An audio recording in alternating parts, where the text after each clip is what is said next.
I was in my room reading a book, Thin Red Line, when the mortars started coming down. Sergeant Horrocks ripped open the door and yelled, "Grab your guys and go to the motor pool. The whole battalion is rolling out." Holy the whole battalion. This must be big. One by one, the strikers were rolling out of the motor pool, ready to hunt down whoever was with us.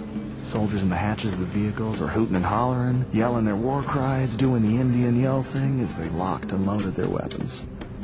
As we headed north up Route Tampa, I was sticking out of my hatch behind the 50 cal, and I glanced over to the left side of the vehicle, at which time I observed a man dressed in all black with a terrorist beard jump out all of a sudden from the side of the building. He pointed his AK-47 barrel right at my pupils. I froze. Then a split second later, I saw the fire from his muzzle flash leaving the end of his barrel, brass shell casings exiting the side of his AK as he was shooting directly at me. I heard and felt the bullets whiz literally inches from my head, hitting all around my hatch and making a ping, ping, ping sound. All of a sudden, all hell came down around us. All these guys wearing all black, a couple dozen on each side of the street, on rooftops, alleys, edge of buildings, out of windows, everywhere, started unloading on us. AK fire and multiple RPGs were flying at us from every single direction. IEDs were being ignited on both sides of the street. I kind of lost it and was yelling and screaming all sorts of things, mostly cuss words. I fired and fired and fired and fired and fired at everything. I saw a crowd of people suspiciously peeking around a corner at us. I pointed this out to Sergeant Horner. As he was shooting nonstop from his hatch, he told me to just shoot him, and he briefly explained to me these people had no business out on the street whatsoever. So I pointed the crosshairs right at him. Then I moved it to right above their heads and fired a burst, which got them to disperse in a hurry. I could tell that they were just spectators.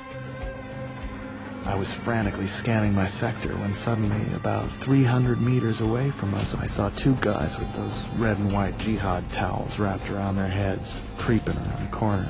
They were hunched down, hiding behind a stack of truck tires. I placed the crosshairs right on him and was about to waste him. For some reason, I didn't pull the trigger. Something told me I should wait for just one, maybe 2 more seconds. Then I saw another guy come creeping around that corner with an RPG in his hands. As soon as I saw that, I screamed as loud as I could, "RPG!" My crosshairs were bouncing all over, so I gathered my composure as fast as I could, put the crosshairs on him, and engaged him with a couple good 10-round bursts of some 50 cal, right at him. Nobody moved from behind those tires after that. We had to return to Fob Merez as we were running extremely low on fuel, ammo, and water, so we all mounted up and drove back to the Fob. I was smoking like a chimney. My nerves were completely shot.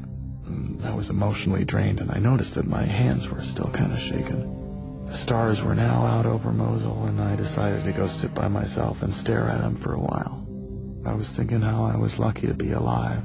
I've never experienced anything like the fear I felt today. I thought about that guy with that angry look on his face when he pointed the AK at my head and pulled the trigger. Sergeant Vance saw me sitting by myself, and he came over and sat next to me. He asked if I was okay. I thought about that one for a second.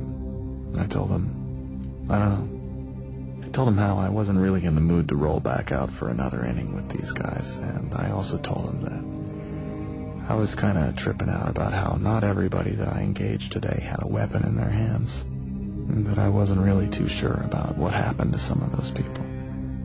Vance started telling me a little bit about his father, who'd been in Vietnam, and who had given him sound advice about situations like this. Put all the things that bother you and keep you awake at night, and clog your head up. Put all those things in a shoebox. Put the lid on it, and deal with it later. I walked back to my room, thanked God, passed out on my bed. I've put the events of that day in a shoebox, put the lid on it. I haven't opened it since.